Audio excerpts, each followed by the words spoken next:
শহরের আলোর ছায়ায় তুমি এসেছিলে একদিন, যেন বইয়ের ভাঁজে লুকানো একটি পুরনো কবিতার ধুলোমাখা পৃষ্ঠা।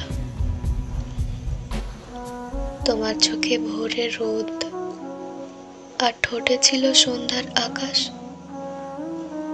কথাগুলো তখন ভাঙাচোরা, মুখ থেকে বেরোতে চায়নি, তবুও সময় থমকে ছিল তোমার চোখের পাতার ওঠা পড়া দেখে। তোমার চুলের গন্ধে শহরের ধুলোবালি মিশে গিয়েছিল। তুমি কি জানো, শহরের প্রতি রাস্তায় তোমার পায়ের শব্দ থাকে।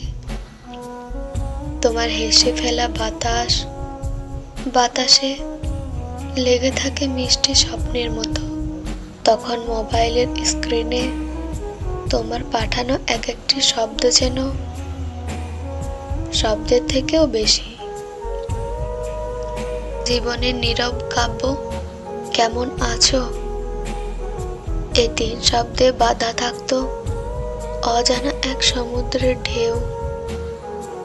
তারপর রাত বাড়তো, শহরের আলো ম্লান হয়ে আসতো, কিন্তু আমাদের কথাগুলো অন্ধকারে চাঁদের মতো আলো ছড়াতো।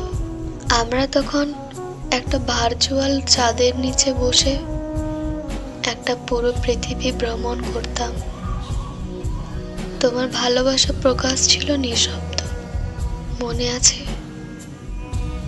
তুমি বইয়ের শেষ পৃষ্ঠায় একবার লিখেছিলে, তোমাকে চিরকাল ভালোবাসতে ইচ্ছে করে।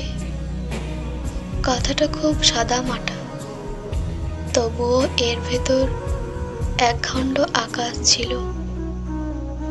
তোমার সাথে প্রথম দেখা, কফি শপের কোনায় বসে তুমি একটা পুরনো ডায়েরি খুলে লিখছিলে, আর আমি দরজার পাশ থেকে তোমার চুলের রোদ পড়া দেখছিলাম। তোমার হাতের চায়ের কাপে ছিল একটা আধ ভেজা চুমুকের গল্প।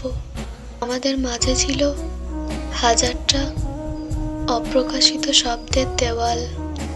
কিন্তু সেই দিন তুমি কথা বললে, যেন একটা পুরনো ট্রেন চালু হলো। আমাদের কথার ট্র্যাক ধরে তোমার ছেড়ে যাওয়া দিনগুলো আজও ঝড়ে রাতগুলোতে শুনতে পাই তোমার কণ্ঠের স্বর। তোমাকে ছাড়া এ শহর অসম্পূর্ণ। তোমার গলায় সেই স্পষ্টতা, তোমার হাসি, সবকিছু যেন আজ পাঠ্য বইয়ের পুরনো পাতার মতো। কিন্তু তবু আজও তোমার রেখে যাওয়া স্বপ্নগুলো আমার হৃদয়ের জানালায় বসে। তুমি কি এখনো ভোরবেলা জানালায় তাকিয়ে পুরনো গানের লাইনগুলো গুনগুন করো?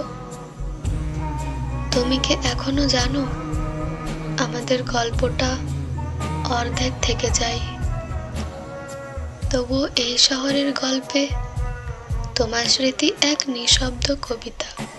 আমাদের কথাগুলো আজও বাতাসে ভাসে।